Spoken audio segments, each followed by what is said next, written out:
ഈ നാടിൻ്റെ പ്രതീക്ഷയായ യുവസമൂഹം അവരുടെ അവകാശങ്ങൾ നിഷേധിക്കപ്പെട്ടപ്പോൾ സമരം ചെയ്തപ്പോൾ നെഞ്ചു തുളക്കുമെന്നും വെടിവെച്ച് കൊന്നുകളയുമെന്നും ആശുപത്രിയിൽ കൊണ്ടുപോയി പൂട്ടിയിടുമെന്നും എന്നൊക്കെ പറഞ്ഞപ്പോൾ ഇതിനെക്കുറിച്ച് ഒരു ചാനൽ ചർച്ചയും മറ്റും ഇല്ല.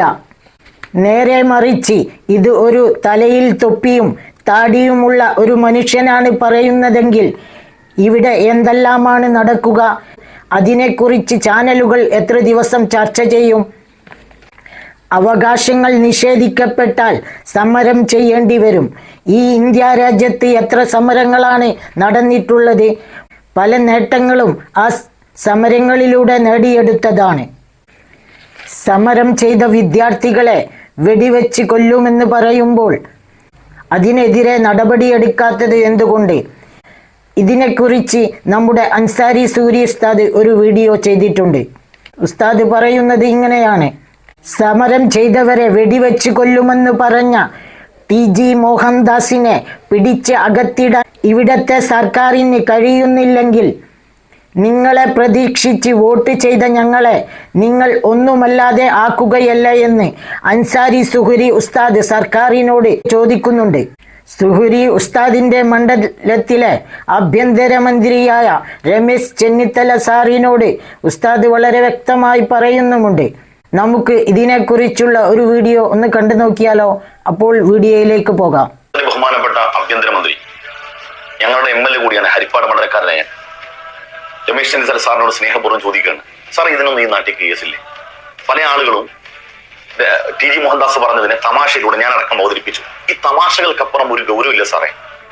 ഈ നാട്ടിലെ, ഈ നാടിന്റെ പ്രതീക്ഷയായ, ഈ നാടിന്റെ സ്വത്തായ യുവ സമൂഹത്തെ അവർ സമരം ചെയ്തതിന്റെ പേരിൽ അവരെയൊക്കെ നെഞ്ചു തുളക്കും, വെടിവെച്ച് കൊന്നുകളയും, അവരെ കൂട്ടിയിടും, ആശുപത്രി കൊണ്ടുപോയി കൂട്ടിയിടും എന്നൊക്കെ പറയുമ്പോൾ ഇതിനൊന്നും ഈ നാട്ടിൽ ഗൗരവമില്ല സാറേ. ഞാൻ ആലോചിക്കുകയാണ്, ആ TG മോഹൻദാസ് എന്ന് പറയുന്ന മനുഷ്യന്റെ തലയിൽ ഒരു തൊപ്പിയും അല്ലെങ്കിൽ ഒരു അല്പം ഇച്ചിരി ഊച്ചാന്താടിയും ഉണ്ടായിരുന്നെങ്കിൽ ഈ നാട്ടിൽ എന്തെല്ലാം ചർച്ചയാണ് അതിനെ, ഏതെല്ലാം ആംഗിലുള്ള ചർച്ചയാണ്, എത്ര ദിവസം അതിനെക്കുറിച്ച് ചാനലുകൾ ഉറക്കമൊഴിച്ച് ചർച്ച ചെയ്തേനെ.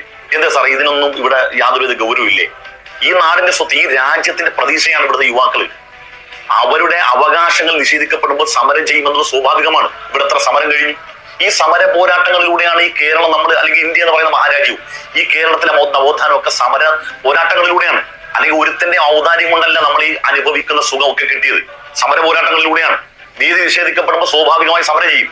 ആ സമരം ചെയ്യുന്ന കുഞ്ഞുങ്ങളെ വെടിവെച്ച് കൊല്ലുമെന്ന് പറയുന്ന ഈ എംബോക്കിയെ, ഇവരെ പിടിച്ച് അകത്തിടാൻ ഇവിടുത്തെ സർക്കാർ കഴിയുന്നില്ലെങ്കിൽ നിങ്ങളിൽ പ്രതീക്ഷ അർപ്പിച്ചുകൊണ്ട് വോട്ട് ചെയ്ത ഞങ്ങളെയൊക്കെ സത്യത്തിൽ നിങ്ങൾ ഒന്നുമല്ലാതാക്കുകയല്ലേ? ഇവിടുത്തെ ജനങ്ങൾ സഹികെട്ടിട്ട് ഇനി ഒരു പ്രതീക്ഷയുടെ കിണം എന്നതുപോലെയാണ് VD സതീശൻ സാറിനെയും ചെന്നിത്തല സാറിനെയൊക്കെ ഈ പ്രൊമോട്ട് ചെയ്തത്. ഇപ്പൊ എന്ത് സംഭവിച്ചു? ഞങ്ങളൊക്കെ നിരാശരാണ്.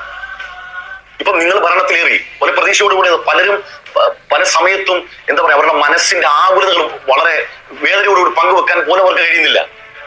സാറേ, ഈ നാട്ടിൽ പാലവും റോഡും ഒന്നും ഇല്ലെങ്കിൽ പോലും നമുക്ക് ജീവിക്കാൻ പറ്റും. അങ്ങനെയൊക്കെ നമ്മൾ ജീവിച്ചിട്ടുണ്ട്. പക്ഷെ ഇവിടെ വർഗീയത എന്ന് പറഞ്ഞ സാധനം ഉണ്ടല്ലോ, ഒരു നാടിന്റെ സമാധാനം നഷ്ടപ്പെടുത്തുന്ന പരിപാടിയാണ് ഈ വർഗീയത, ഈ കൊലവിളി. ഇത് ഇയാളടക്കം എത്ര പേര് ഇവിടെ നടത്തുന്നുണ്ട്? ഇവർക്ക് ആർക്കെതിരെ കേസുണ്ടോ? ഇവരെന്താണ്? ആർക്കാണ് ഭയം? ഇവരെയൊക്കെ ആർക്കാണ് ഭയം?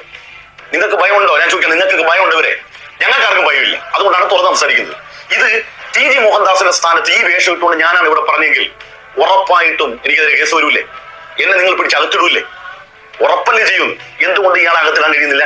ഇയാൾ ഇത് മാത്രമല്ല, ഇയാൾ പലപ്പോഴും ഇത്തരത്തിലുള്ള കൊലവിളി, ഇത്തരത്തിലുള്ള ഒരു സമൂഹത്തെ അങ്ങേയറ്റം മോശപ്പെടുത്തിക്കൊണ്ടുള്ള സംസാരം ഇയാൾ നടത്താറുണ്ട്.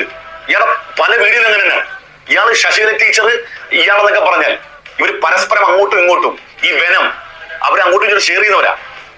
എന്നിട്ട് ഇവർക്കെതിരെ ഒരു തരത്തിലുള്ള നടപടി എടുക്കാൻ സർക്കാരിന് കഴിയുന്നില്ലെങ്കിൽ സാർ ഞങ്ങളൊക്കെ എന്തിനായി വോട്ട് ചെയ്തത്? എന്ത് പ്രതീക്ഷയിലാണ് മുന്നോട്ട് പോകേണ്ടത്? നിങ്ങളൊക്കെ പ്രതീക്ഷ ഉണ്ട്, അതുകൊണ്ടാണ് പറഞ്ഞത്. ഞങ്ങളുടെ ബഹുമാനപ്പെട്ട ഞങ്ങളുടെ MLA കൂടിയാണ് നിങ്ങൾ, അതുകൊണ്ട് പറയാമെന്നുള്ള സ്വാതന്ത്ര്യത്തിൽ പറയാൻ. ഇയാളെയൊക്കെ പിടിച്ചകത്തിലുണ്ട്. ഈ നാടിന്റെ സമാധാനം കളയുന്ന ഇവിടുത്തെ ചെറുപ്പക്കാരെയൊക്കെ അങ്ങ് വെടിവെച്ച് കൊല്ല. അയാൾ വെടിവെക്കാൻ പോയിട്ട് അയാൾക്ക് എണീറ്റ് നിന്ന് കീഴ്വായി വിടാൻ പോലെ എനിക്ക് ആരെങ്കിലും അതൊക്കെ പോട്ടെ. പക്ഷേ ഈ നാട്ടിലെ മക്കളെയൊക്കെ അങ്ങ് വെടിവെച്ച് കൊല്ലുകൊണ്ടെന്ന് ഭീഷണിപ്പെടുത്തുന്ന ഒരാളെ കൂട്ടാൻ കഴിയുന്നില്ല എങ്കിൽ അതൊരു കഴിവുകേടായിട്ട് അംഗീകരിക്കും.